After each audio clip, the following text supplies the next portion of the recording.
আসসালামু আলাইকুম, আমি চম্পা। আপনারা দেখছেন চম্পার কিচেন। আজকের রেসিপি হলো পটল আলু চচ্চড়ি। বন্ধুরা সব কেমন আছেন? আশা করি সব ভালো আছেন। আলহামদুলিল্লাহ আমি ভালো আছি। আমি এখানে 4-5টা পটল নিয়ে নিয়েছি। পটলটা এইভাবে লম্বা লম্বা ফালা ফালা করে কেটে নিয়েছি। আলুটাও লম্বা লম্বা করে কেটে নিয়েছি। আর একটা পেঁয়াজও ছোট ছোট করে কেটে নিয়েছি। এখানে নিয়ে নিলাম একটা কড়াই, পরিমাণ মতন দিয়ে দিলাম সর্ষের তেল। তেলটা যখন গরম হয়ে গেল তখন ওই পটল, আলু আর পেঁয়াজ একসাথে তেলটার মধ্যে দিয়ে দিলাম।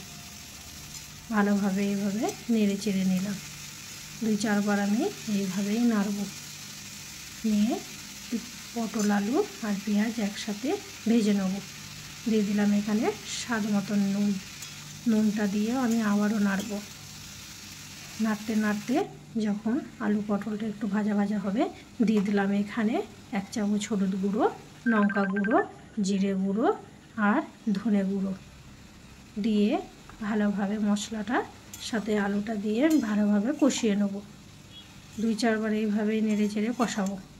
যতক্ষণ না মশলার গন্ধ যাবে ততক্ষণ অবধি আমি কষাবো। যখন কষানো হয়ে গেল দিয়ে দিলাম এখানে 1 কাপ পানি। পানি দিয়ে ভালো করে নেড়ে ছেড়ে আমি দিয়ে দিলাম ঢাকা। আধ ঘন্টার জন্য পটল আলুটা সেদ্ধ করার জন্য। আধ ঘন্টার পর যখন আমি ফিরে এলাম, পটল আলু আমার সেদ্ধ হয়ে গেছে। ওপর থেকে দিয়ে দিলাম কাঁচা লঙ্কা চিড়ে। লঙ্কাটা দিয়ে আবারও আমি 2-4 বার আস্তে আস্তে নেড়ে নিলাম। নেড়ে চেড়ে আবারও ঢাকা দিয়ে দিলাম 10 মিনিটের জন্য।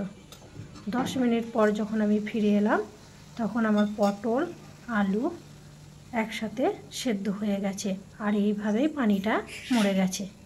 যখন শুকনো শুকনো চচ্চড়ি পাড়া হয়ে গেল তখন আমার রান্না রেডি। বন্ধুরা যদি আমার রান্না ভালো লাগে লাইক কমেন্ট শেয়ার করে দেবেন। বন্ধুরা আমার রেসিপি দেখার জন্য ধন্যবাদ।